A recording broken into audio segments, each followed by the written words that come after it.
Hello, everyone. Oh, I didn't see my little red light go on. Good morning, everyone.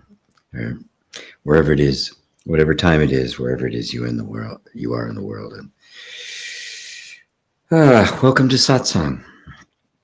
So I was getting ready to set up the live stream for today. This thought just came really very strongly to me as a message. Be kind. We don't live in a kind world right now.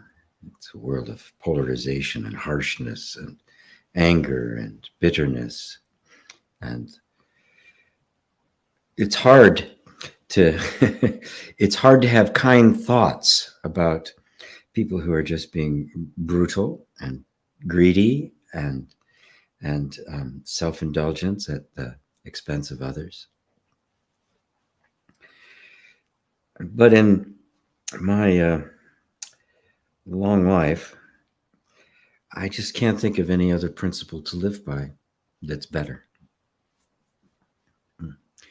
I spend most of my days working with people, and most of which would not be in the situation they're in if there was just some kindness, if we regarded each other kindly. It's, well, for the most part, we're not very kind to ourselves. I mean, think of right now how many times you've beat yourself up because I don't get it, or I got it and I lost it. And why don't I understand what you're saying? Why does this keep happening to me? Why can't I get ahead? Why is it always a struggle? All of that is you being unkind to yourself, as if somehow you were supposed to perfectly be able to have it all together, make everything work, have prosperity and abundance and perfect intimacy and perfect health, and be enlightened all at once, and it should have happened by now. To me, the center of becoming truly kind for ourselves and others, to be truly humankind, right? Mankind, womankind, is to embrace the frailty and the flaws and the limits of being human. Being human is a precious gift. It's a rare gift, I understand. When you consider just the myriad of dimensions and lifetimes, and just ponder for a moment the timeless, right? The Big Bang, 13.8 billion years. It's but a drop in the bucket. It's but one of an infinite number of cells in this. God knows what it is. And in all of that, we have been born a human. And you know what's unique about being a human is that it is right in between, just the most transcendent and absolute and pure and beautiful, and the most earthy, unconscious, animalistic. We sit right in the middle and are kind of engaged in this process of embracing both the heaven and the hell. It's really unique. It's really unique. And there was a reason Buddha made the point that being born a human is the only experience we can have in which we can fully wake up. And yet in our human experience, we seek to make the human experience easier. We still seek to find happiness in people and in places and in things and in circumstances and in states, altered states of consciousness. We still seek to find happiness there. And the whole purpose of being born a human is to learn that there's none there. That you alone are the source of all happiness. Happiness is a state of being. It is not a state of having. It is not circumstantial. Yes, there's emotional ups and downs. There's emotional happiness, a new relationship, a new car, right? A new job, a raise. These all bring about emotional happiness, but we all know it's short-lived. It's there for a moment and then gone. If we truly grasped the impermanence of life as a heartfelt fact, right? our own eventual demise, that everything you have in this life is going to be gone. Time has already said it's mine. It's on loan to you, but it's all going to go. Every last thing. The more I think about it, the more it fills me with wonder, with awe, and a sense of how precious and rare this moment actually is, no matter what it contains. There's something divine about it.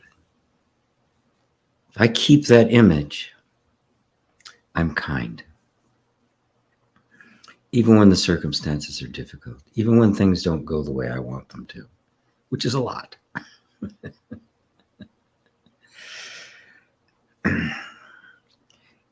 Be kind to yourself. We push ourselves so hard. I'm going to get this. We have this ideal that, take massive action kind of, be a success kind of things. And we push ourselves and push ourselves. And then when things don't work, we push ourselves harder, or we blame ourselves, or we used to just blame others. Now we all just blame ourselves. Just ponder for a moment the sheer number of events, of connections, of causes and conditions that have to come together to make any moment possible. What we're doing right now, right, sitting here talking all over the world simultaneously, was possible 100 years ago. Possible, existed as a potential, but who could possibly have imagined it? And look at all of the things that had to happen before this could possibly arise, before there could be a virtual satsang broadcast everywhere in the world to anyone who wanted to listen. The kind of an open door for a message that you would have had to have been had a very auspicious birth, to have been born in the proximity of a genuine teacher that you could actually go and see, and you had enough freedom within your particular culture, in your particular family, your particular station in life, that you could actually take advantage of it. Now you can sit down in your robe with a blanket over your feet, flick a button, and have all of it sitting right here in front of you, free to partake of. Who could possibly have imagined that? Now, apply that to your own life. You cannot design your own life, and you don't need to. Out of that kindness to ourselves will come trust. Trust in the benevolent nature of life. Trust in ourselves, the self-confidence that isn't based simply on what has or has not been accomplished. It's something innate, something in you that knows your worth, the worth of this moment, and the worth of everyone else. So I'm going to let it go at that. Just say hello to everybody.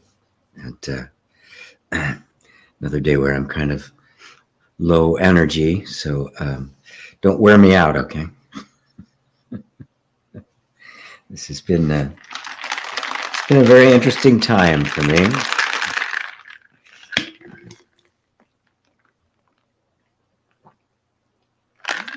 Rosario starts us right off with a question. GP, when someone dies, is there a need these days, need of 3 days prior to cremation? I've heard a lot about this, but I'm confused. Would you please elaborate and clarify this for me? Thank you for your help. You're very welcome. Very welcome. Well, there's all sorts of different traditions. It depends on what you're talking about. In some, it's like you wait 3 days. It's much longer than that in Tibetan Buddhism. It's not 3 days. I don't know how long it is. Maybe as much as a week. And some there are a week and all sorts of different times. When you look at it from a non-dual perspective, there's nothing absolute about it. Right? If within your culture it's 3 days, well, then it's 3 days. Right? If it's 7 days, then it's 7 days. The only thing I put on it is, when something like that happens, we need to treat it with respect and dignity. Both the person who has moved on, and you really don't have to worry about them. They're fine. The ceremony and everything that goes with it after the fact is for us. It's for us to come to be able to let go of that which mattered to us, or let go of bitter memories if it was like a harsh time, a difficult, the loss of somebody who was difficult, and our own feeling about, I'm glad they're gone. Whatever it takes to, within whatever culture you happen to be in, to begin the process of resolving all of the energy that was there, of letting go of that which is no longer going to be available or influencing either negatively or positively, and truly accept this as a fact of life. Every death is a reminder that life is impermanent. Okay? This is not a nihilistic thing. It's not a depressing thing. Right? Imagine if life wasn't permanent, and the way you are right now is the way you've always been and the way you're always going to be. It is the impermanence of life that allows us to grow, to evolve, to learn, to expand. If we were permanent, be fixed, right? It'd be like the statue. Even the statues wear out, right? So on one hand, we want everything to remain the same, except we want it to remain the same after it's gotten to the place that I really want it to be, and I like. Then freeze. This is heaven. Thank you. You can't have it both ways. Right? And so it's an invitation to come face to face with the reality of death, that birth ends in death, period. Birth starts the chain of causation and death ends it. And then it starts again because there's a deeper cause. So use it always for that opportunity. Now, a lot of people don't. They don't know that they can do that. In which case, we have various cultural rituals and things, be it the funeral, if you're at home, they go to the church, If it's somebody important like a king or a queen or something, it's a very long, drawn-out thing. They lie in state for a while. It's cultural. There's nothing absolute about it. If I'm at a funeral for somebody, I just partake in it the way they do. I've been to some Orthodox funerals that do go on, and you just do it. You just follow along. You just partake and honor it. But there's nothing special about any of it. When this body goes, I'd like to have it, now you can have it wrapped up in the root ball of a tree and planted. That sounds like a great use of what energy remains here, what food can remain here for something else. I'm not going to need it anymore. But always, let's not just gloss it over. Our culture doesn't like death. It's afraid of it. It wants to push it away. Don't gloss over the fact. Ponder it. It's a very important thing for all of us to ponder, because it brings us sacredness to this moment. It suddenly is no longer just the same thing over and over again, or the same person over and over again, or the same job over and over again. You realize that the over and over again is just memory projecting on what in fact is absolutely brand new and fresh every single day. And the end of one thing is always the beginning of another. And that this flow of Shiva's wheel of birth and death is constantly happening. It is a constant flow of birth and death that sustains this body for a period of time as it is. And at some point, that process simply says, enough, this form has run its course. We're going to do another one. And so it is. So I hope that helps, Rosario. Yeah. Hello, Roberto. Hey, Mark. Hey, GP and all. Thanks for these awesome satsangs. You're like the perfect love child of Muji and Kapur Mate. But with a unique style of expression, of course, so well-rounded and balanced. Muji and Kapur Mate. Boy, different characters, huh? I love them both. So thanks, Mark. Robbie, hello everyone from Romania. Hello, Ava in Poland. There's Mary in cold Niagara Falls.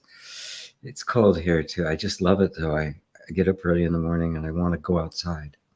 Walked over to the pond I like to sit in the summer and spring, and it's cold. I'm not going to sit there now, but it's I don't know. There's just something about winter, the freshness, the late fall like we're in. There's just the freshness of it and the revitalization. Yeah, it's like everything's going to sleep for a while. Teresa, evening GP and every Buddha here. Even though we have a financial recession worldwide, the addition to consumption continues unabated. How are we going to address the climate crisis?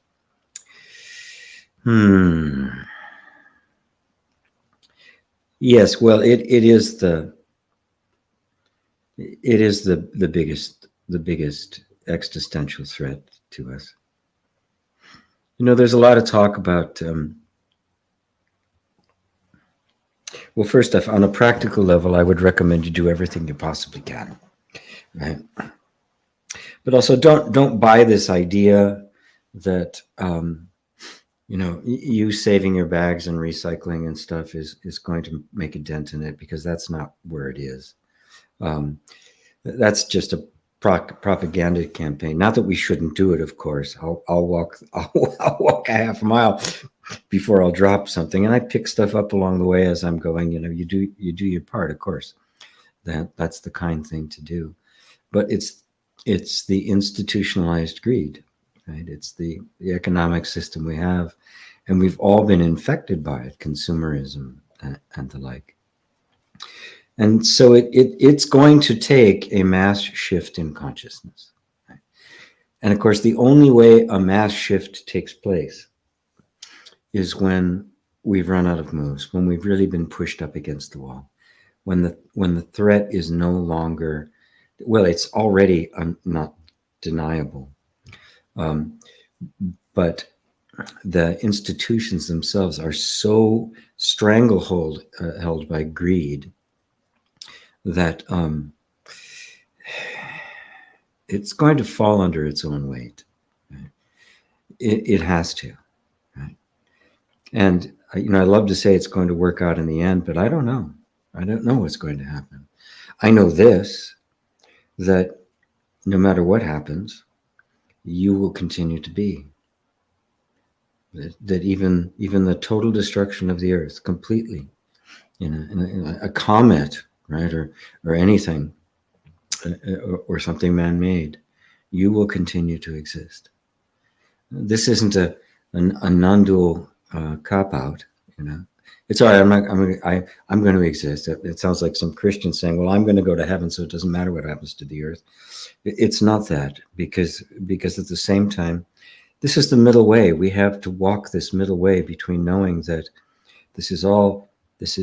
really all is a perceptual dream, and that we're all in this state of egoic delusion, and do everything you can to break out of that delusion, and at the same time walk in the world as if it mattered, to walk with compassion and love, to be the presence of that which is transcendent, to be the presence of the deathless, even within the threat of death, to walk through the valley of the shadow of death and fear no evil. This is the best thing that we can possibly do. and then do everything we can to speak truth to power, to see through the delusions, to see through the propaganda, and to recognize that this is real. Support groups. If you're a part of some group, go on marches, do those things. I've done it. It matters, but the thing that matters most is coming to our own place of deathless awareness, so that you become the immortal, deathless life walking in this field through this valley of the shadow of death hanging over us all. That would be my recommendation. So you bring the light of the timeless into the field of time, and you heal wherever you walk. You liberate with every word.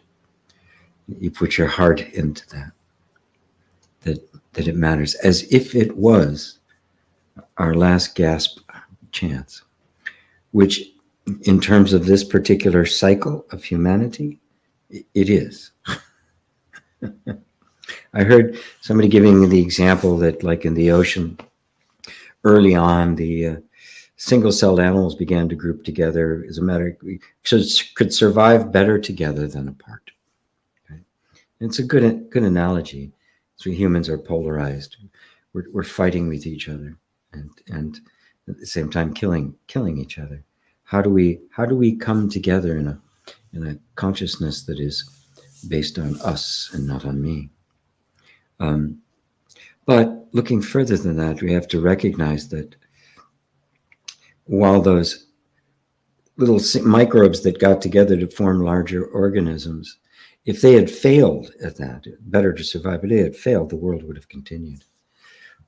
This is, for the first time ever, these little things coming together or not coming together. If they succeed, it's great. If they don't, it takes everything with us. It isn't just, adapt or survive. It's adapt or none of us survive. That's significant. That means there's something about this time that is different than any other time ever. And we should take it to heart. I'll leave it at that. Educate with kindness. Everyone suffers from what Muji calls person poison. You cannot have a cooperative world of a bunch of egos, even well-meaning egos. Transcending the false sense of self is the way. That's what Christ said when he said, "I am the way. No one cometh unto the Father but by me." It's been very distorted by Christianity, but what it really means is just this: the truth of who you are. That is the whole point of it, and that's the whole reason we're being pushed into the corner. We need adversity, unfortunately. We don't tend to learn from our mistakes, and we don't tend to learn unless we have to. And boy, do we have to. And if you look around, you can see it. There's an awareness of it. The conversations we're having now, these didn't happen 30 years ago, 20 years ago, 50 years ago. None of this was conversations I grew up with. But now it's like, wait a minute, we're all in this. We're all engaged in this. It's not remote, some little place there, somebody in some government's going to do something. We're all involved in this.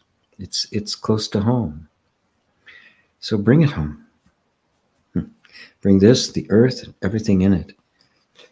Because if we're threatening everything, the entire earth is convulsing with a birth. It's not just humans. It's not just you and me. This is one functioning organism. This is the Gaia principle, I guess we call it. Thank you for that question. It's what a time we live in. What a time. But the good news is, because of this, because of all this, the Dharma is being spoken. The wheel of the Dharma is still turning. And there's more of a hunger for it and an awakening to it than I've seen in my lifetime. I was talking about this stuff in the 70s, and I still have the scars and bruises from the rocks that got thrown. Nobody wanted to hear this. Very few, at any rate.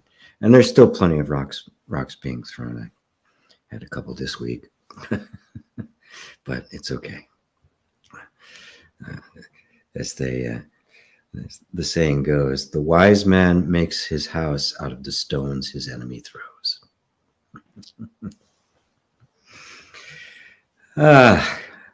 Thank you for that, Teresa. I hope that was helpful. I know everybody would like to hear, okay, let's just do this, this, and this, plant more trees, and it's all there, but none of it's going to work until there's a fundamental shift in our human values where we honor the value of every single individual. And if we don't, then we shouldn't be around. It's the lesson that has to be learned.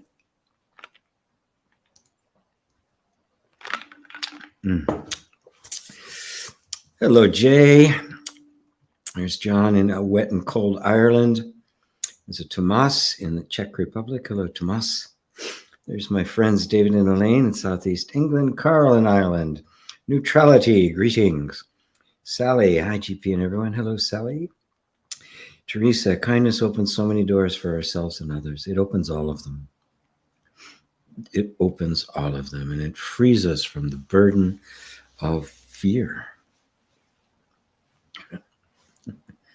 Be kind to even those who are not kind to you. Now, there's a challenge. There's a challenge for the group. There's Barbara in a snowy Sweden. I don't get much snow here. I have to go see it. Although my little car is not much for mountains and snow. Sally, how is it possible to experience the felt certainty of our shared being? Is it when two people fall in love, romantic love? Well, we certainly do feel it then, don't we? I mean, yes, that's not all there is to it, but that's the taste of it. Romantic love is a taste of the ecstasy of our shared being. And notice that in romantic love, you just want to so close. You want to just be completely in each other's bodies. You want there be no division whatsoever. You're completely absorbed in it. Of course, it's tenuous. It takes a lot to maintain it, and we don't really know how to do that very well. But the ecstasy of it is, in fact, a taste of the glorious bliss of the eternal oneness and eternal being. It's a taste of it. Now, if we try to maintain that taste in the conditions we think gave rise to it, right, we're going to lose it. But if you recognize that it was simply circumstances that allowed you to have the experience of what is always there, you begin to turn inward. Both partners turn inward, and the relationship becomes a direct reflection. The depth of the relationship is a direct reflection of the depth of the penetrating of your own being. To find that shared being. Remember, it's the shared being is the reality. It's the fact. That truth inherent in our being expresses itself in numerous forms, but it does not require an expression to be what it is. The truth is the truth, no matter what, no matter who, whether it's believed or not, whether it's experienced or not. I can easily experience delusions as opposed to truth, and they will seem as real. But the difference is the delusion has no substance to it, and it'll fall apart. The truth is self-sustained. To find the shared being is to realize we are truly one, is to break down the walls of the mind so the notion of myself and other is dissolved forever. And when that happens, what's going to be the result as that happens? Right? Fear disappears. What am I possibly afraid of? Shared being. Right? There's nothing, no one outside of me. What is there to fear? What is there to worry about? What is there to doubt? There's nothing but love. It is all myself. There's nothing left. There's no other that I have to get from or work with or need or fear. It all falls away. It is one stupendous whole manifesting itself. This is what we taste in romantic love. It's just circumstances that open ourselves up to that. We then think it's the circumstances that created it and pursue that and then lose the heart of the connection to the shared being, which is what we actually felt. It wasn't the circumstances. It wasn't the people. It was simply a magic ingredient, like a great band playing together. Suddenly this thing opened, right? The sky parted and this stuff began to pour out. It's who you actually are. That is your true nature. And when it deepens, it goes to a place that's silent. It's still. The ecstatic moments come and go, as they always will, because all experiences come and go. But that to whom the ecstatic experience is happening, you find it's unmovable. It's eternally peaceful. It is not shaken by anything. And its very nature is love, because there's nothing other than itself. Oneness and love, same thing. So the practice is simply breaking down the wall of the mind. The walls of the mind are all the ideas and beliefs and assumptions that you and I aren't one. That you and I are some separate beings, that you're over there with your little localized consciousness, and I'm over here with my little localized consciousness, and two consciousness, duking it out or hugging or whatever. There's just the idea of there being more than one consciousness, which is simply another way of saying ego, that you have your little world, I have my little world. That is an illusion. It's not true. There's only one field of consciousness, like space, right? The space where you are, Sally, is right? Yeah, the space. I forgot to ask the question. The space you're in right now, is it any different than the space I'm in? Take all the stuff out, right? Take the earth out and the houses and all these things, and just you and I in space. Is the space we're in any different? When we think of a localized space, we're really looking at the content of space. If I was to take this cup, right, and I break it into pieces, right, is the space inside suddenly reunited? Oh, I'm free! Reunited with the space out here? And if I'm moving the cup like this, is the space here having to get out of the way so we can go through? Consciousness is like space. It is indivisible. It's not localized. It doesn't exist in space or time. It is not a point. No, the mind can't conceive that, can it? Right? But our hearts can go, yeah, it's got to be like that. It's got to be like that. And so the individuality that appears, which is conscious manifestation of consciousness, that individuality appears, and then there's an idea there that somehow that individual that individuality that's appearing is a self-existent, sentient being that exists separate from me. That's the illusion. It doesn't exist. It is simply the unique manifestation, individualized manifestation of consciousness, which means we are all the same and all different at the same time. We are all equal, although completely different. We are all, in fact, one being. And so while we taste it in all sorts of relationships, not just romantic ones, but business relationships and good friends and every kind of relationship, even a pleasant conversation with an Uber driver, on the way home is a moment of intimacy. It's a moment of that kind of an ecstasy.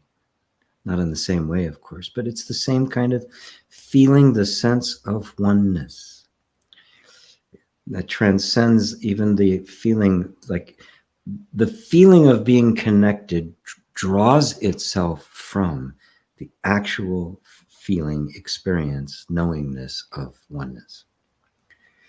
The connection is a manifestation. It isn't the cause. It's the result. So hopefully that's helpful for you, Sally.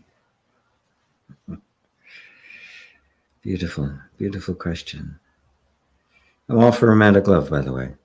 This is not a spiritual path that insists on celibacy or poverty or any of those things. Just to let yourself be authentic. Hello, Ursula on Madeira Island. Amy, how could we as human species communicate better? Sometimes it feels like it's nothing but futile to even try to communicate. I wish we all could telepathically feel each other. No need for language. Your desire to communicate, your beautiful, sincere desire to communicate is the desire we all feel to be one, to connect.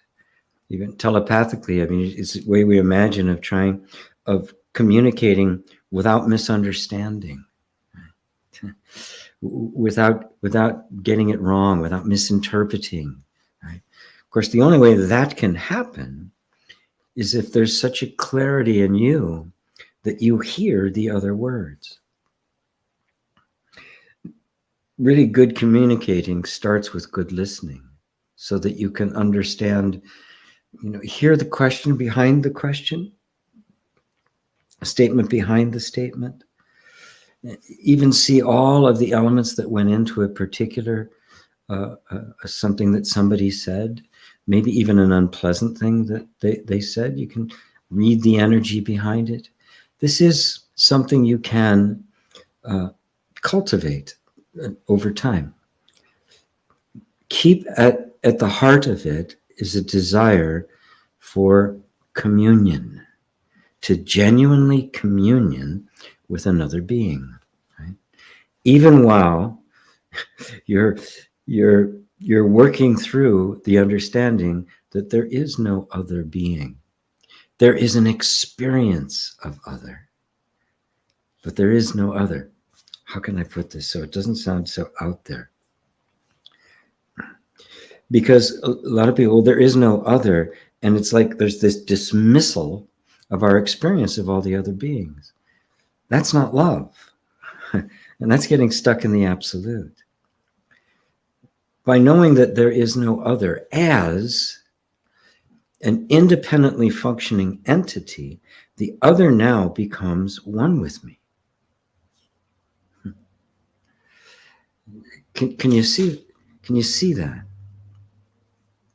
The other doesn't become insignificant. They become more significant because you see them now as a manifestation of the very thing that your human life is a manifestation. You truly are one. There's not two there fighting with each other. There's only one. And it's only our delusion of the other being a separate entity rather than the self that creates the conflict. Now, hold that in your heart. Hold that. Hold them as one with you. And you'll be communicating and you won't need words.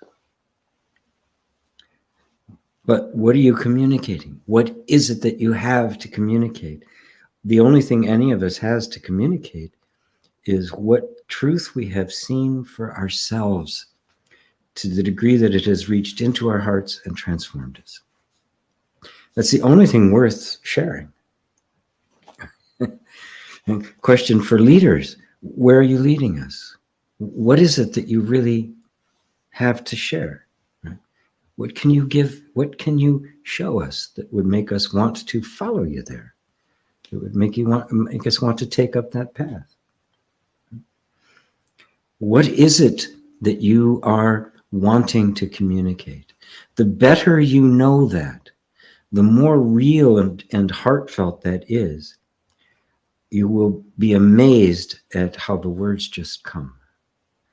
It's like that energy of the heart takes charge of the mouth and the lips and the tongue and the larynx. It absorbs phrases and stories and thoughts and words, and then masterfully uses them. Like a master painter has got all the paints and stuff and puts them all together. Yes, there's a certain amount of skill involved. You have to learn, but there's a point at which you transcend the skill. And sometimes the only thing you can do is to recognize that it is futile to communicate. There are times when I will talk to people. I get comments. Well, last week, somebody throwing out a couple of Bible quotes about being thrown into the lake of fire and and all of that. I did my best to actually say something, but I doubt very highly if anything I had to say would pierce that, because that theological, that evangelical perspective is so petrified. It is so just stuck in its ways and refuses to see anything else. To know that is the wisdom that knows even when not to communicate. There's nothing that can be gained. The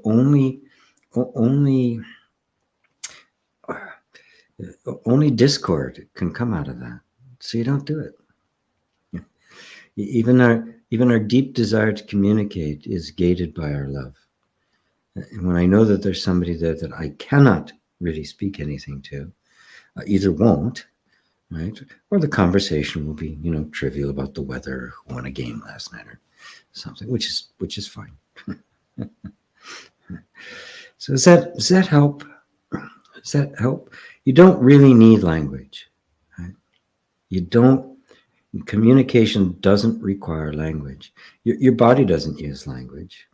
When I work with people in healing traumas and that sort of stuff, the body isn't giving words.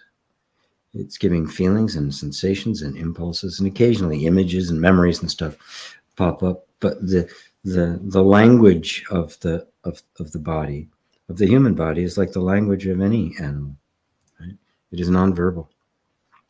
And so it communicates through very different ways. We have to become fluent in body. So I hope that helps, Amy. Hello, Jennifer, my beautifully beings, and Babaji. Fox, what's up, my fellow saints? Hello, Fox. Tomas, how to deal with my unconscious toxic mother with narcissistic tendencies. Her toxic behavior hurts me. I've never felt unconditional love from her, only conditions, demands, and criticism. I spoke about it with my mother, very open, with no judgment and with love in my heart, but she only kept defending herself, questioning and underestimating my feelings and memories. And why keep in touch with someone who hurts me, even if the person is my mother? It makes no sense. Any insights? Thank you very much, and sorry for the long one. Quite all right, Tomas. Trying to look and see. Are you living at? How old are you? Are you living at home still, or are you living It sounds like not, because you say, why do I keep in touch? It sounds like you're not. You don't have to. My mother was toxic, borderline psychotic, narcissistic, narrowed. I never felt loved. I never felt wanted. I was told. I was told, I'm a guest. You're a guest in this house, right? It's not your house, not your home. Oh, thanks. Everything I did was gaslit, diminish everything to undermine me having any kind of confidence whatsoever, to be completely controlled and manipulated. And of course, they're totally unconscious about it. Nuts, actually. So you don't have to keep in touch. There's nothing obligating you. Right?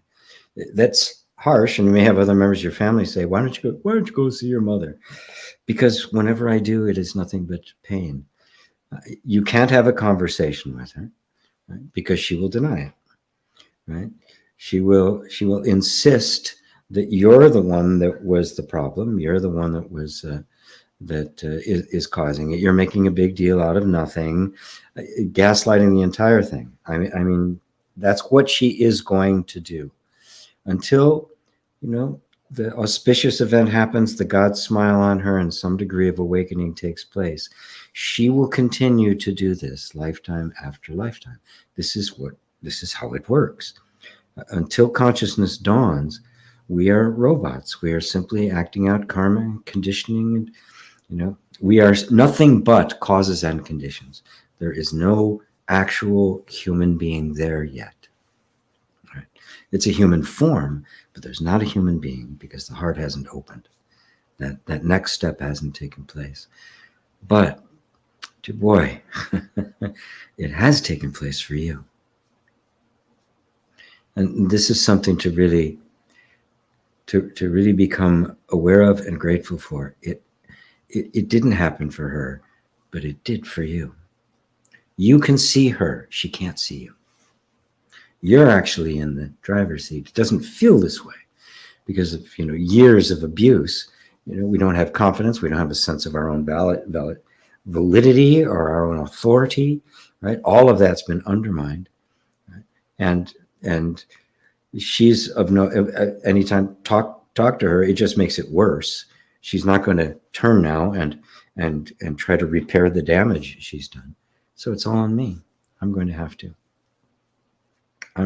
do that for myself. And I'm conscious enough to do that. And thank God, if you ever have children, it's not going to happen to them. You're putting an end to generations, all sorts of ancestral horrors. Lord knows what your mother went through. Right?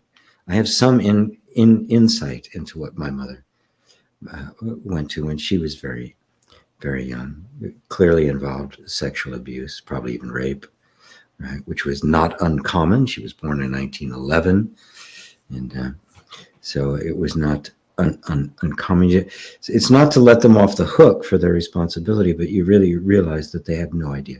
Forgive them, Father. They have no idea what they're doing. Not a clue. And knowing that she has no idea and she's never going to be anything other than that, you can now deal with her as such. You don't have to try to fix her. You don't have to try to get anything from her, because you won't. Instead, just recognize that's who she is, and hope that one day she wakes up, and be really grateful that that day to wake up has come for you, and it will free you from all of this. It will free you from all the past. It will free you from her influence. It'll free you from all the conditioning and pattern that got embodied into the system that has made life difficult. All of that, all of that, its days are numbered because you have begun to awaken.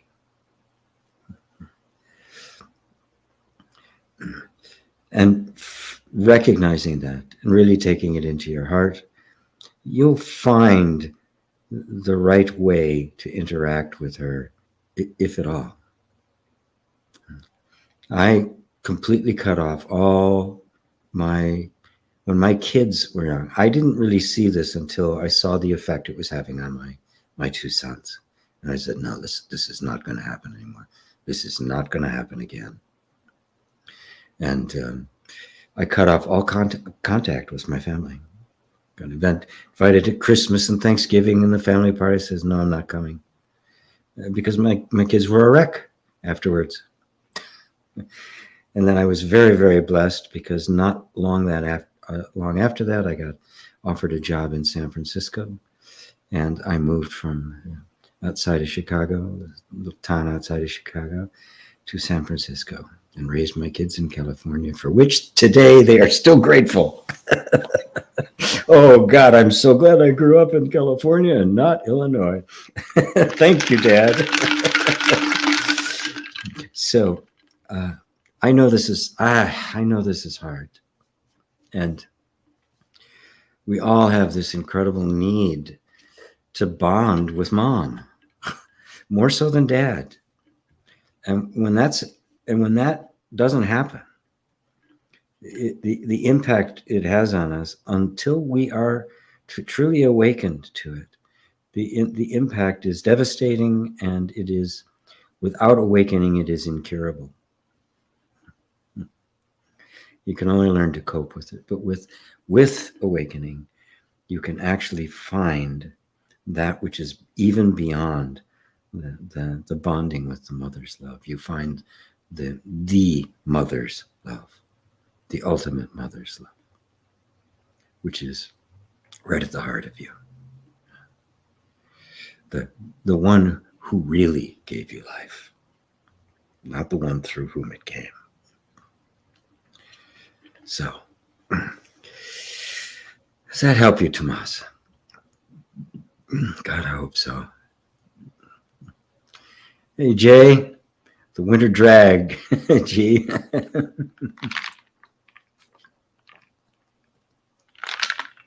There's Hendrik, Lake Constance, Germany. Amy, hi, you're from Bangladesh. Wow, wonderful. How wonderful. Must be middle of the night for you. I don't know what the time is over in Bangladesh. It's like 12 hours. So it's like, 12, 11 or midnight up there, 12 hours ahead of me. Carl, GP, is consciousness perfect? It damn well better be. Oh my God. Imagine if it's flawed. Oh boy. Oh, are we screwed? Anyway, how do we be kind and honor consciousness without doing it from conditioning? I was taught as a child to be kind to others while ignorantly being unkind to myself. Yeah, that's very common. And that's very, very common. Yes, to be kind, which means be obedient. Do as you're told, and don't think about you. Don't do anything for you. It's pretty common. Well, honor. Nisargadatta once said, "Worship consciousness like God. It is the source of all things, pure consciousness, which is perfect, right? It is absolutely perfect. It is the definition of perfection. It is the standard by which everything else is measured. It is indivisible. It is irreducible. It has no form. It has no attributes in and of itself. It is the infinite. It's beyond the infinite because it is not infinite space or time. It is timeless. It is spaceless. It has no dimensions. It is infinitely small, infinitely large. It means space and time mean nothing to consciousness. And it is from here that all experience has sprung. And that consciousness is right at the center of your being. That very same consciousness is what is hearing my words right now. It is not a person that is hearing my words. Person is a construct of the mind.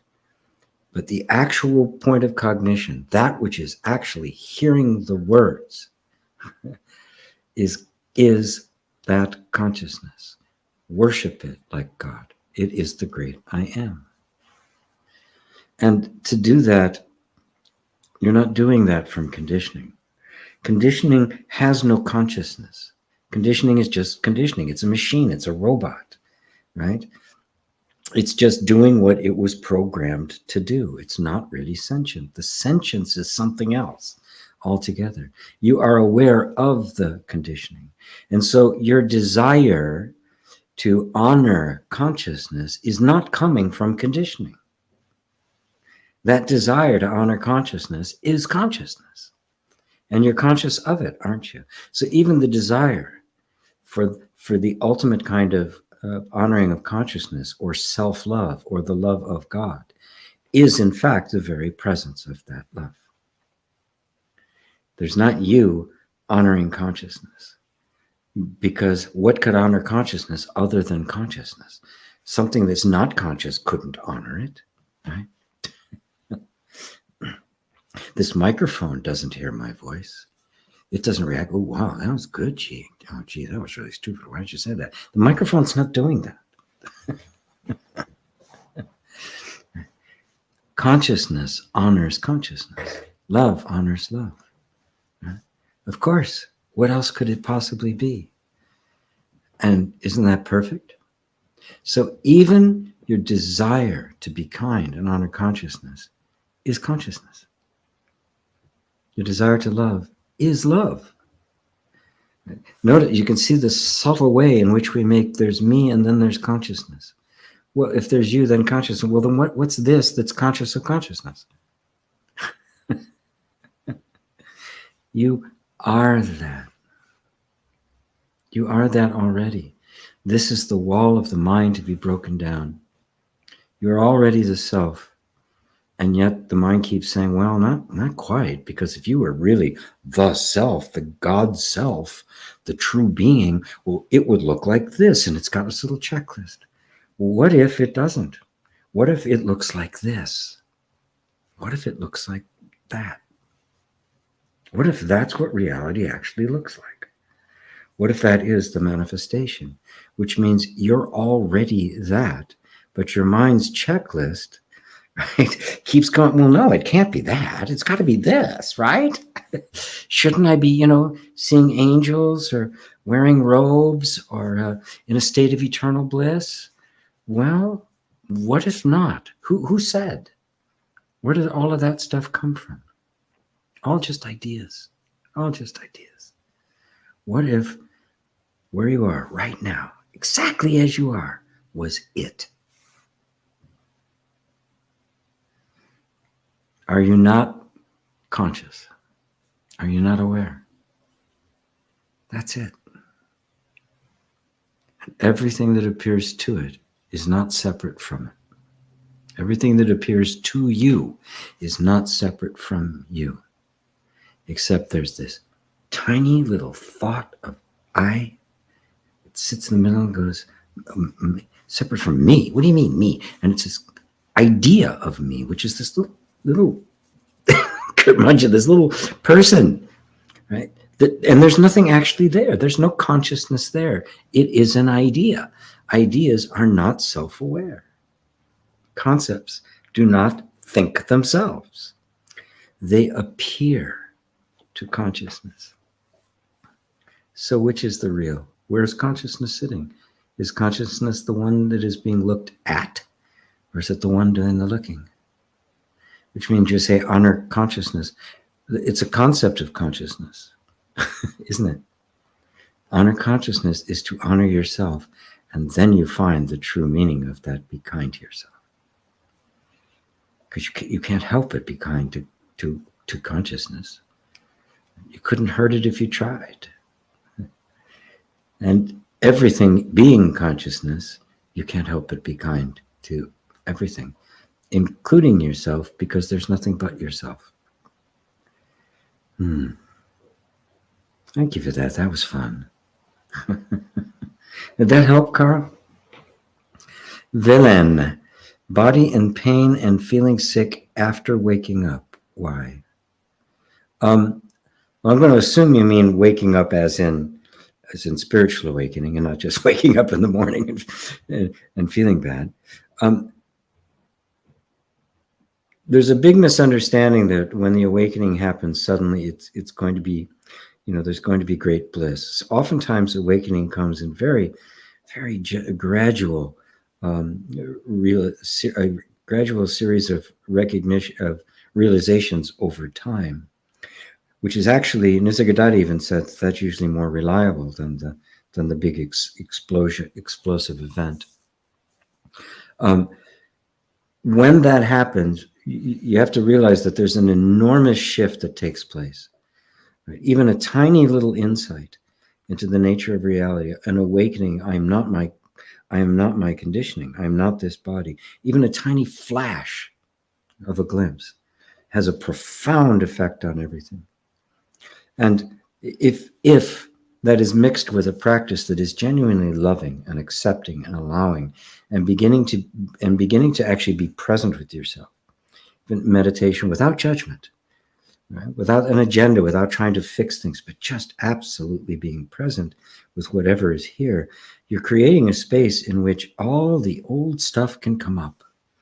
The traumas, the wounds, the doubts, the disappointments, disillusionments, the pains, all of that stuff that has been rumbling around and wreaking havoc on our lives has a space now to begin to come out. And it can come out in physical illness, and can come out in emotional pain. It can come out in feeling, sick to your stomach, hot flashes and cold. I remember one time I went back and forth. One time I had like 4 blankets on me. I couldn't get warm. Then I'm like sweating.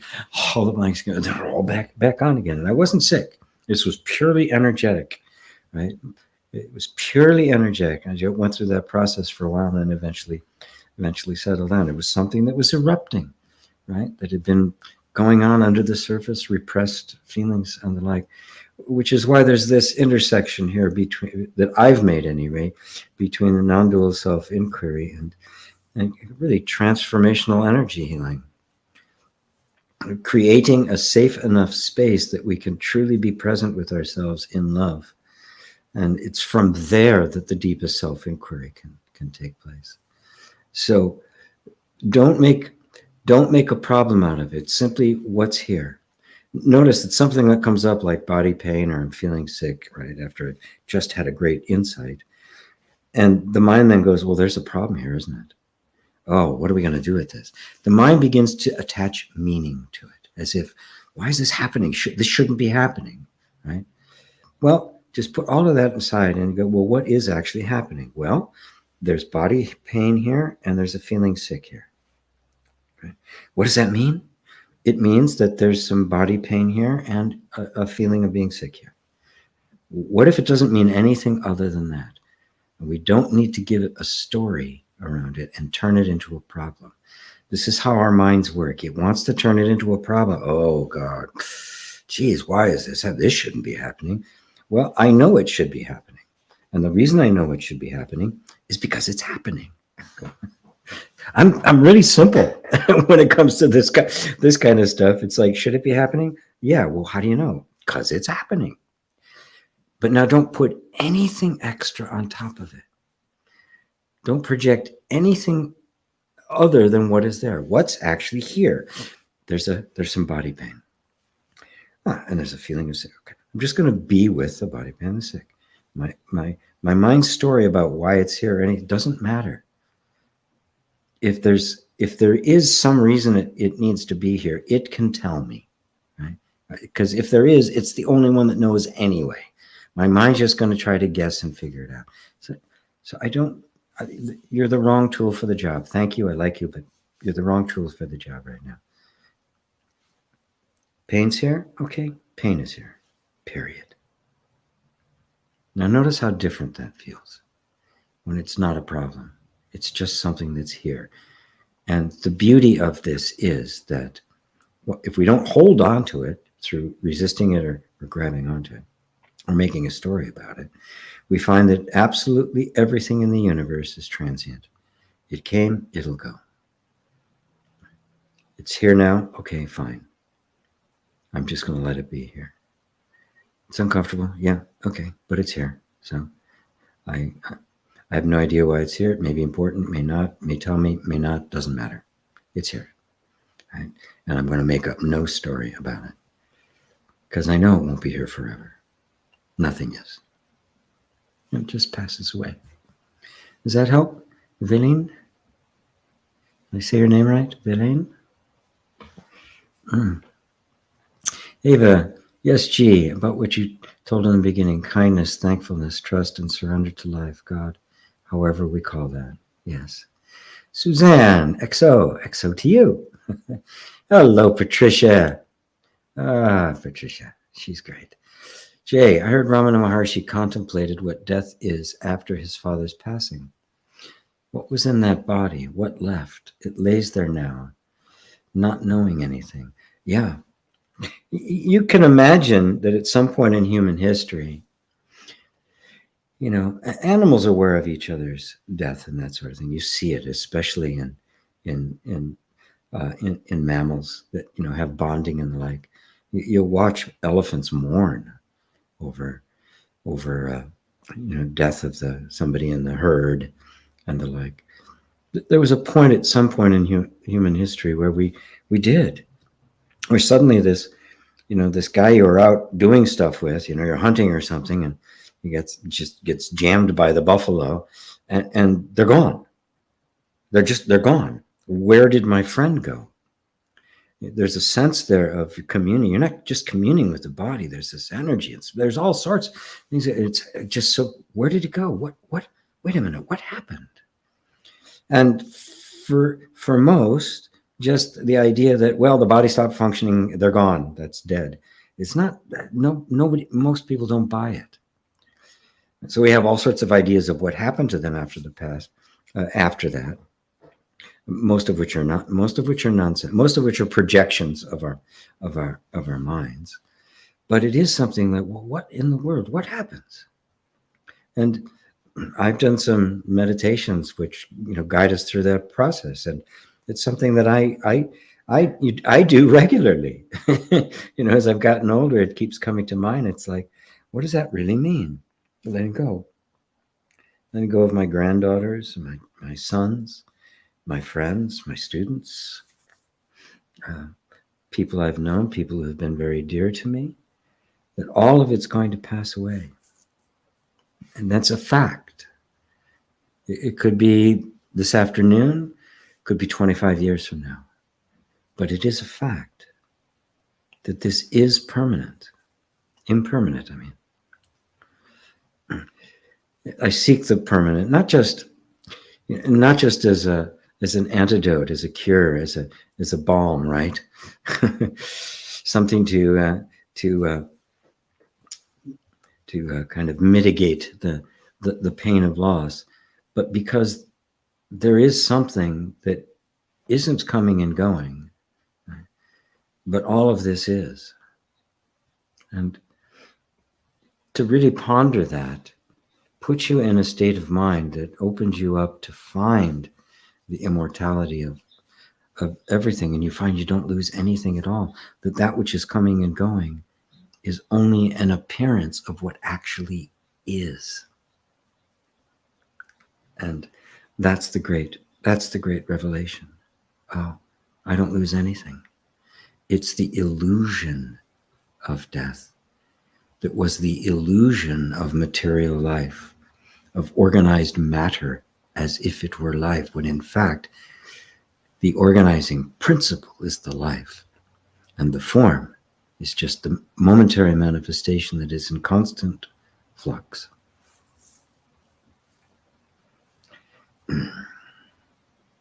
Thank you for that, Jay. It is a potent meditation. There's even one fellow who became a Zen master. He was a great pundit, just knew everything inside and out, could debate anybody on theological stuff, even in Buddhism. And he met a Zen master once who, after the guy's going on about this and that, he said, yes, that's all wonderful, but who are you? And he said it with such power and authority that it shook the man to his core. And he got rid of all of his books. He actually took a job as an attendant at a cemetery, so he could ponder it.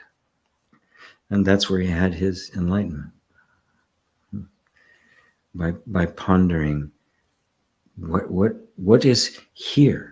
Is anything still here? Am I really going to disappear?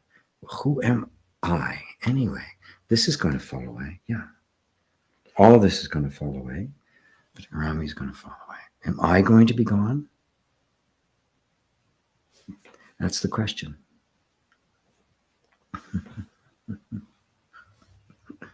Spoiler alert, no. Lindsay in California. Hello, Lindsay. Jay, there's Brent. Best part of the week. Gee, for me as well. Peter, good evening from Italy. I'm on the ground in a pink room with my daughter drawing. Oh, what could be better? Thank you. Much love, GP. Oh, oh, wonderful. How sweet. In a pink room drawing with a little girl. Oh, what could be better?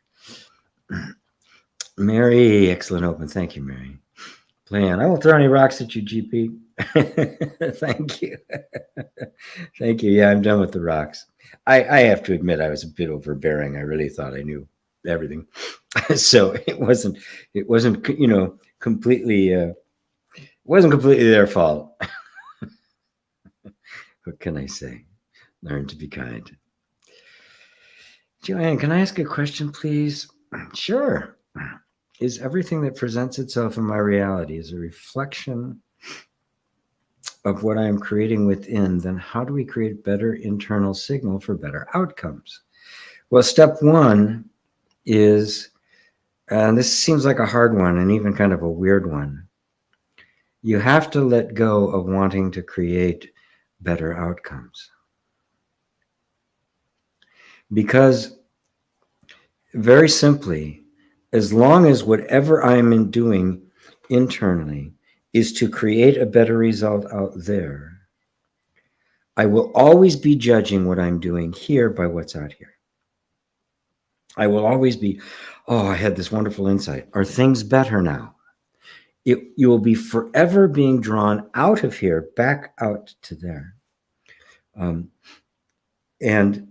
if it isn't the way we expect it to be, if it isn't manifesting in a way at least close to what we had in mind, we will assume I've done something wrong and we'll just kind of change it up here and try to do some more. You see, that way will never, ever work. It's always going to be dragging you back out here and assessing here. And the reality is that something can shift inside of you, and the evidence that it has won't show up for a long time, sometimes years. It will be dormant. The evidence is always lagging behind. So if you keep looking for the evidence, it's always going to keep dragging you back to that which is manifesting the evidence. What has to happen is you completely disregard the evidence. That's what faith is. Completely disregarded, which means it doesn't matter anymore whether it manifests or not. You completely drop all your desire for better results. You let go of all attachment to results, so that the only thing that matters is coming to the true sense of who you are, to becoming clear and pure, to come into the deeper knowledge of the self and let the rest take care of itself. It's the only way you can do it. As long as there's a motivation for going within that is not for its own sake, you won't get there, right? It's people want heaven, they don't want God, right? What if God said, oh yes, God, you can have me, but there is no heaven, by the way. This is it. You can have me. People go, what? Is there another God up there I can talk to? It almost kills God, right? It becomes a business deal. I'm going to get heaven. That's why I'm doing all this. I'm going to get this reward later. That's why I'm doing all this. Right? I'm doing all of these steps. So, because I'm going to get this, I'm going to get this later. But what about, well, that's irrelevant to this. You can see that thou shalt have no other gods before me. This, seek ye first the kingdom of heaven and its righteousness, and the rest will happen. It doesn't seek this so that it will happen. Seek this, period. Let everything else go. Nothing else matters. This becomes the one-pointedness, the only thing that matters. Truth for truth's sake. When that happens, you're free.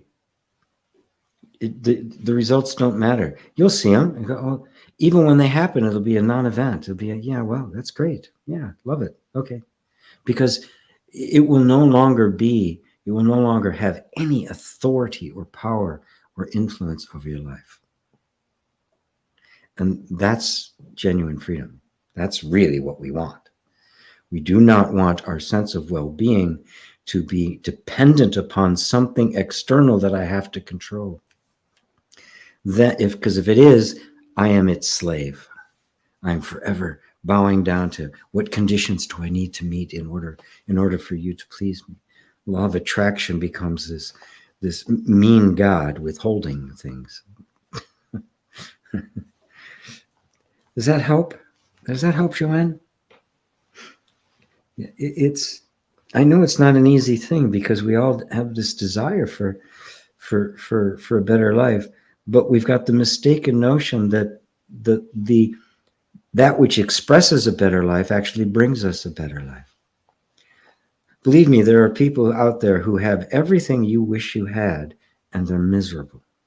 They're not happy at all because no thing, no outcome, no place, no circumstance will ever give you lasting happiness.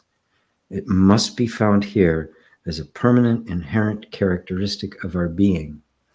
If that is found, it will manifest itself in the life, but not right away.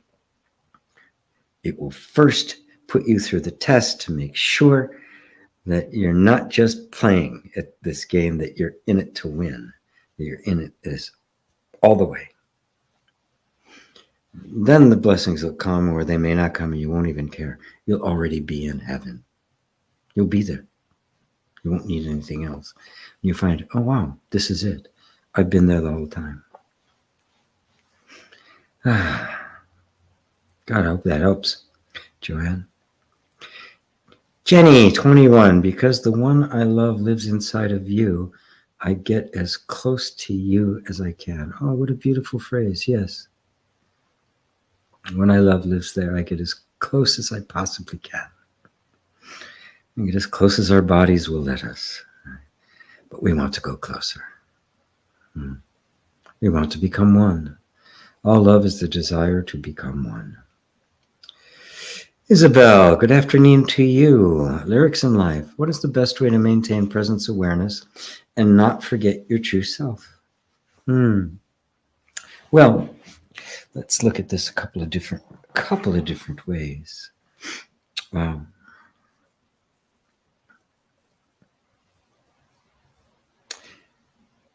Well, first off, I want you to notice, or maybe just even accept on faith, that presence awareness, right now, are you aware? Are you maintaining it, that awareness? Everybody here can answer this. Are you maintaining that awareness? Are you having to do something to keep it going? Now, your attention right now is on my words and the answer, right? So there's a sense of your awareness of the presence awareness, right? Well, now you get distracted, something goes off, a siren goes by, something happens, or your mind just wanders off somewhere. Now, has presence awareness wandered off? Or is presence awareness still here, only a wandering mind is appearing to it? Now, so first you see what's happening there. And there's this idea that somehow I lose touch or I forget my true self because the mind has been distracted and it has wandered off and it's pondering something deeply. Oh, the only way that could happen is if presence awareness was here watching it do that. So the only real thing we're talking about here in terms of a practice is recognizing when that happens, because we find ourselves involved in the story. It's almost like this cloud comes up, that we're so here, that our attention is so here, that we forget that we're not actually there. We're here, that it's happening. That the only way it could be experienced is because presence awareness is here, and it is present, and it is aware. Now it's aware of a wandering mind. Now, every time it wanders, and you, oh yeah, there it is again. And this is important, because what we'll tend to do is think, oh, I forgot my true self. I lost my sense of presence awareness. Now, can you see that's a very subtle mistake that makes presence awareness an attribute of you rather than the reality of you? Can anything be experienced without presence awareness? Anything, no matter what it is. Even a totally wandering mind that appears to be so absorbed that it forgets presence awareness, isn't that appearing to presence awareness? You'll see the subtlety is the notion, not of the wandering mind, but somehow you are separate from and different than the presence awareness. Are you ever not that? Even when it's completely clouded up and there's no recognition of it whatsoever, is it not still there, aware of there's no recognition whatsoever? So what is it that's actually forgotten the self? It's the mind. It's a thought. Nothing. The self hasn't been forgotten. Mooji puts it beautifully. He says, I am. Before the idea that I could forget, or the idea that I needed to remember, was believed. The idea that I could forget my true self manifests as a mental image of somebody forgetting who their true self is. It's a belief that has given rise to a manifestation in the mind, a belief in it that is in the mind, right? All appearing in front of the awareness. Every time you see that, you go, oh, that's not me. I'm the one looking. How can I possibly lose me? Where am I going to put me that I can't find me? How in the world am I ever going to forget me? I'd be the one forgetting. I'm still here. You can see it's very subtle stuff, and thank you for that question. It's very, very subtle. Even the idea, what's the best way to maintain it? As if it was something you needed to maintain. Don't buy the idea that it's something you need to maintain, and all the maintenance will just fall away. And it is what you are now.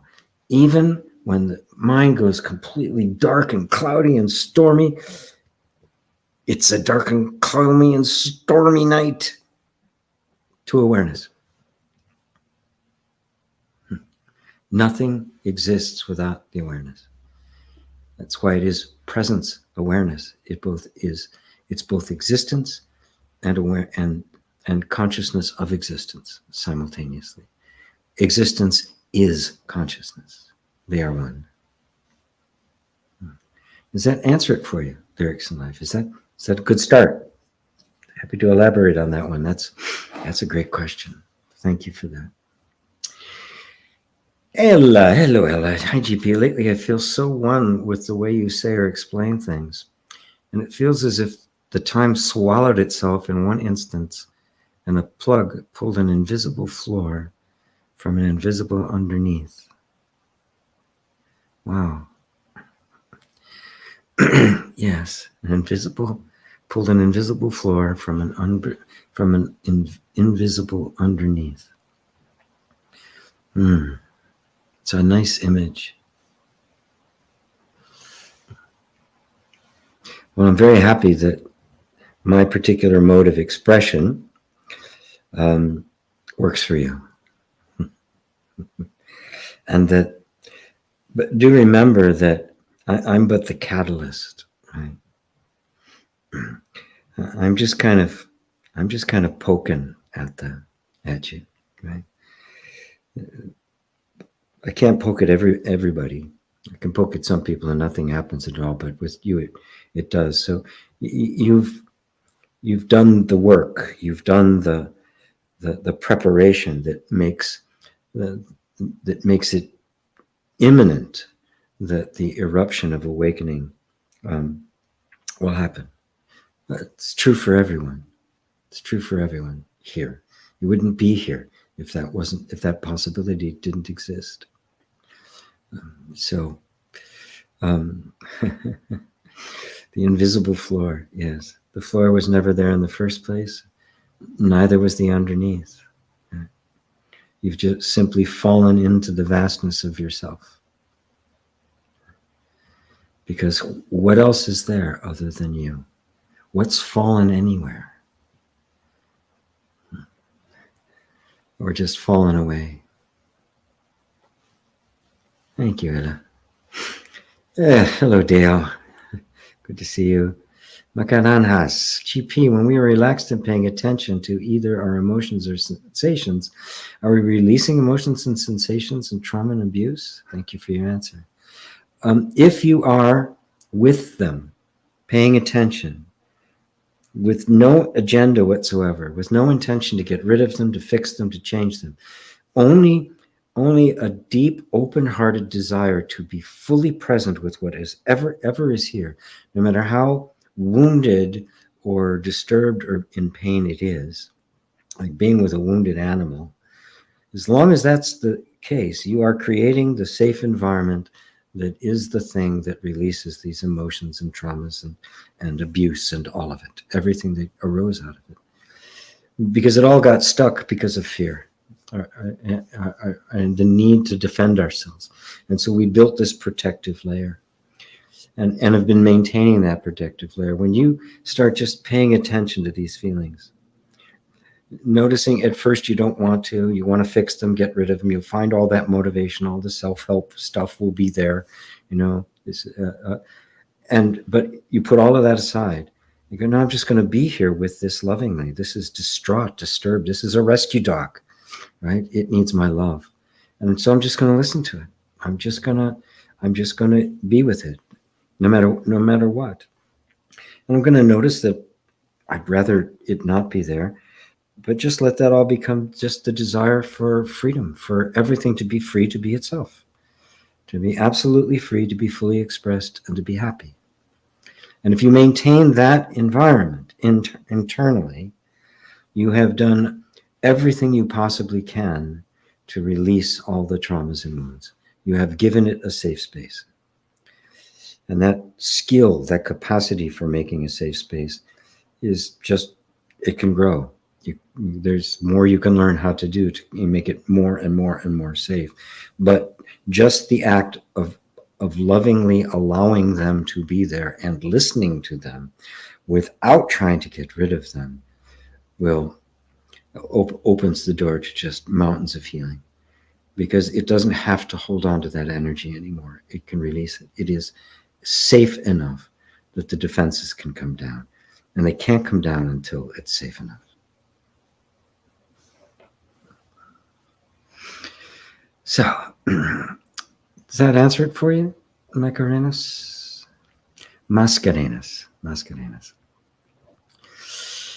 Oh, Faith. Hello, Faith. Hello, my chic. Everyone from Vienna.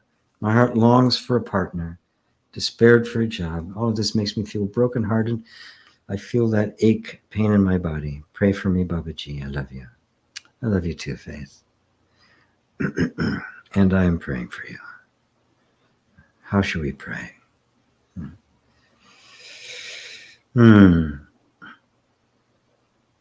That you see the enormous blessing and benefit that you are. That your circumstances are not the gating element. They are not the defining element of your character and your value. And that you are worthy of a partner, of a job, of a place. You're simply seeking the place to best express who you are. And that I pray that every single circumstance unfolds for you the deepest possible insight into who you really are, so that you will at last be completely beyond all suffering and totally, eternally happy. That's my prayer for you, dear girl.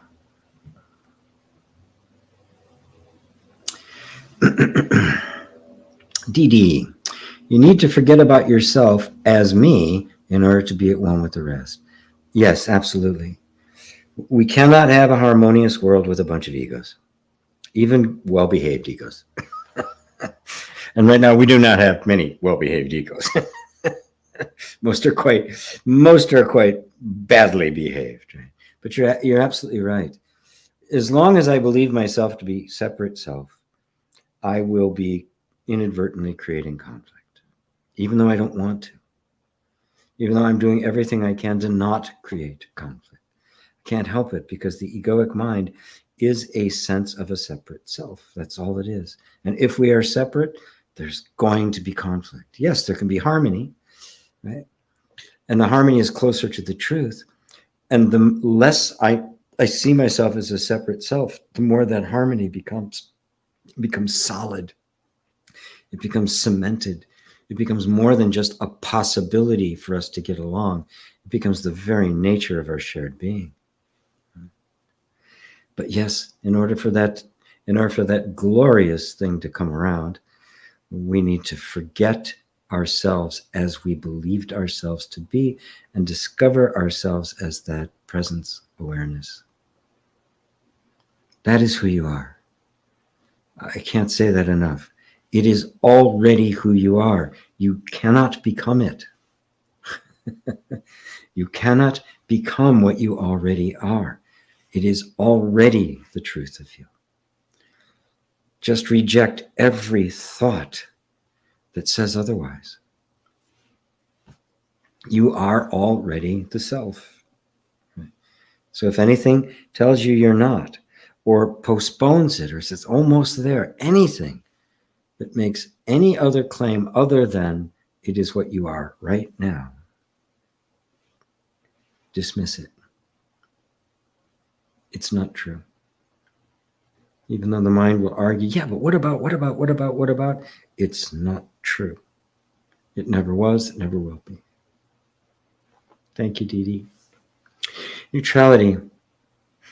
Can you talk about awareness and unconditional love? Can you please attempt to define it? Awareness, well, awareness is like your eye. Your eyes are, suddenly mine got very tired. Your eyes are light collectors, aren't they? They just collect the light. Does your eye accept or reject what strikes it? Oh, no, you can't get in. I don't like you. Does it do that? No, it just lets it in. Boom, lets it in. Done. There's something else, right?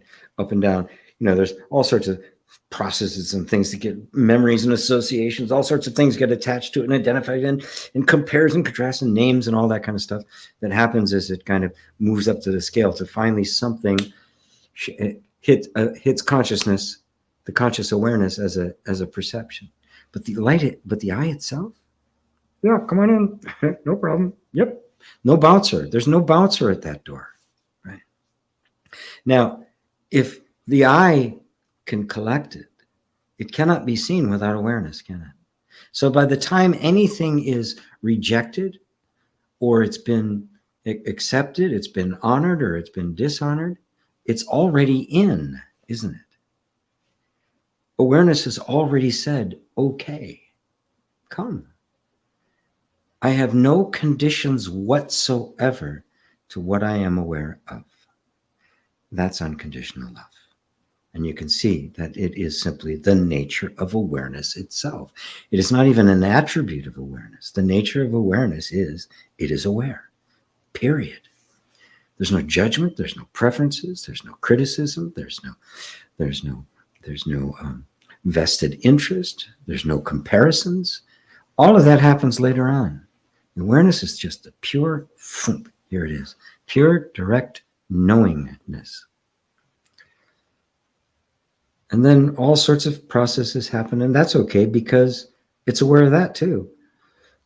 Awareness doesn't deny, if somebody's selfish, awareness doesn't, not letting that selfishness in, doesn't do it. Okay, there's selfishness, there's egotism, there's kindness, there's sweetness. So think of it like that. Awareness is pure, unconditional love. That's what it is. See, they're not two. The nature, we can speak of the nature of awareness. Its behavior, for lack of a better term, is unconditional love. Because it always says yes, sure. It's the perfectly open heart. It's the heart that welcomes everything into its awareness. Right? So they're one and the same. Can you please attempt to define it? That's about as good as I can do. A dictionary definition I can't really get to, but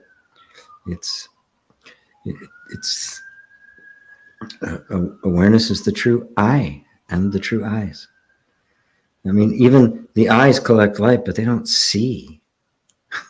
There's no cognizance. It's just a collection device. Any more than this mic hears my voice, or this camera sees me, right? It's just collecting light. That which sees is awareness. And it sees it all. Even the subsequent ideas and concepts and meaning and association, everything that gets associated with what is seen is also being seen and accepted and allowed by awareness. It's criticizing nothing. Even the criticism appears to it and couldn't exist without it. So, does that help, neutrality? Amy said it really helped. Thanks, GP. You're welcome. Hello, Melissa. Hi to you. David, you're not alone, Tomas. Wonderful. Thank you, David, for reaching out to him. Mary, your response to the one about the lake of fire was so good. I used to be in that mindset. Thank you for directing that, man, and helping me hear what I wished I could have heard back then. But I can see that it is better late than never. Yeah. It's never too late. It's always right on time, Mary. Right on time. Perfect timing. Everything is unfolding with such utter perfection. It's just, we look at it and go, really? But it is. Do I have something in there? Oh, yeah. What is that? The blanket I have on me. It gets chilly in here. You notice sweater and this, but I love the cool air. I don't like to turn the heat on. Right? I prefer a blankets or a fire. So at any rate, I don't remember what I said to the man, but I did try to draw his attention towards that if you don't not know who you are, right? which is what Christ was really referring to by coming to know him. Right? Or coming to know God directly, that you're already in the lake of fire. And most of the evangelical Christians I know are suffering. they're not happy. Right? Everything is off in the future. The world sucks, and politics sucks, and the election was stolen. All sorts of things that they get into, because there's just an enormous amount of suffering, because the evangelical doctrine is heresy. It's blasphemy. It is antichrist. It is the opposite of it. And it just heaps nothing but cruelty on people. And so you are in the lake of fire. Maybe he heard that. I hope so, but yeah. I made a response. And, if I'd been talking to him in person, I may not have, right? Unless there was some kind of an opening. But in a public forum like this, I felt like I had to say something and hope that maybe he would, something would pop open in his mind. As far as you're concerned, it's not better late than never. No, love, it really is always right on time. Nothing can happen out of order. Every single event has a destiny about it. And the ultimate destiny is that you wake up, as you have been doing. And all the things that we go through in that process, all the dead ends and cul-de-sacs we end up in, they end up contributing later on to the post-awakening sadhana and to our capacity to bring others to the truth. You become one who can speak with authority. You've been there, done that. You're a priest or priestess, who has been through life. You're not sitting in an ivory tower somewhere making proclamations. It's coming right out of the grit of your own living. So it's right on time, Mary. This bus is right on time. Dave, what's up, G? Good to see you again. It's been a long while for me. Yes, it has. Welcome back. About time. Jeez, infidel. Infidel. We need a new crusade. Oh, could you imagine an Advaitist jihad?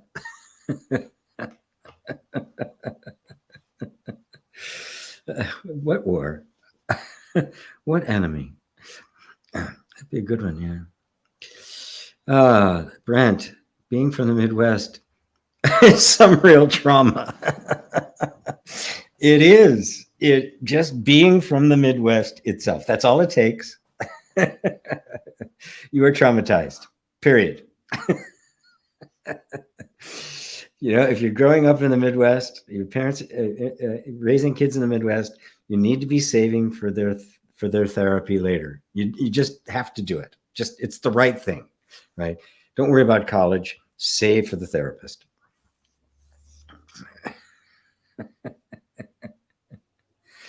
John Philip Stevenson, yes. Mary Baker Eddy said, love is reflected in love. John, are you a Christian Scientist? I'm very familiar with Mary Baker Eddy. She was one of the first people I read. And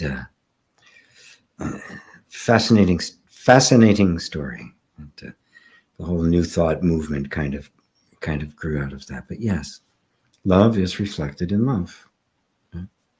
What else could be the case, right? And the same fountain doesn't send forth sweet water and bitter. It can't. Love can only give rise to love. Thank you for that. Beautiful, beautiful. Don't hear much about her these days. Dee, my relationship with my mother, I finally understood that when we see the mother as our mother, expectations will be created. Unless you give up the expectation of them being something you would wish, hurt keeps on going. These people are caught in fear and caught up in their wounds, making it easier to project it on others as they cannot deal with the truth lying inside of them. All very All very true. Well, John continued. Let me take this in this. Flood, all just ideas. This is as good as it gets. Yeah. Yeah. Well, it's not really as good as it gets. It always keeps getting better. But accepting that this is it in this moment, and the next one could be better, but compared to what? That you go from perfection to perfection to perfection. Right?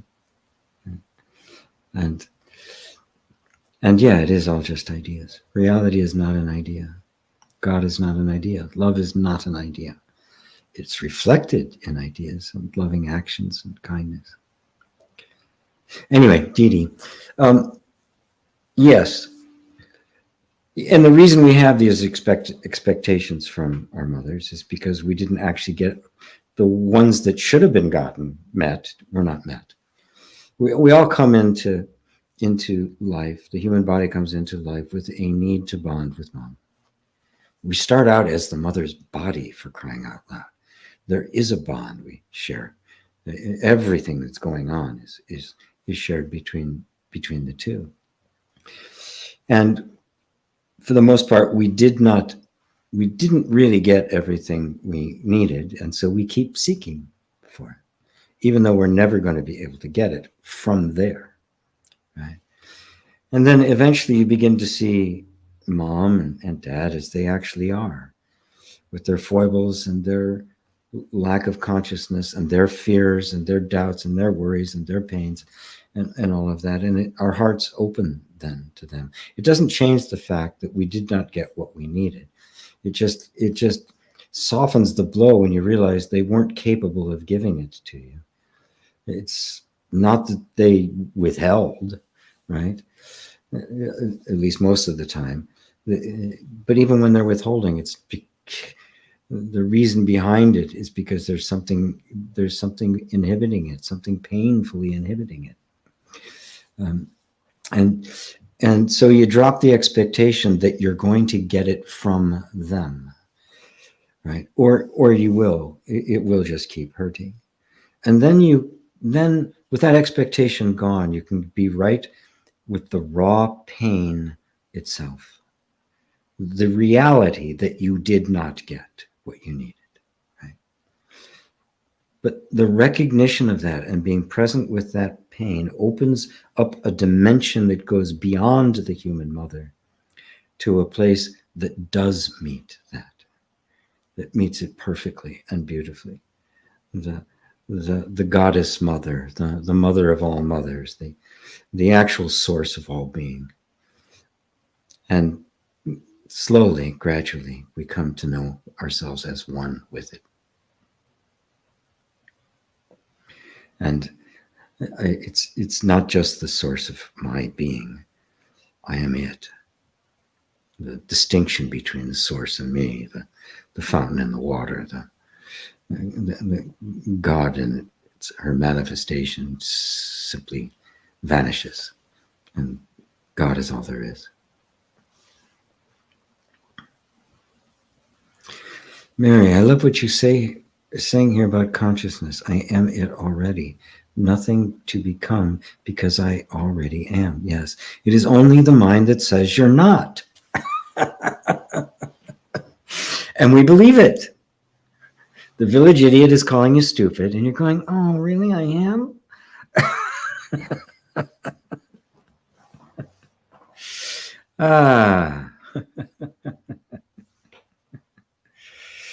Yeah. Need to mute myself for a second.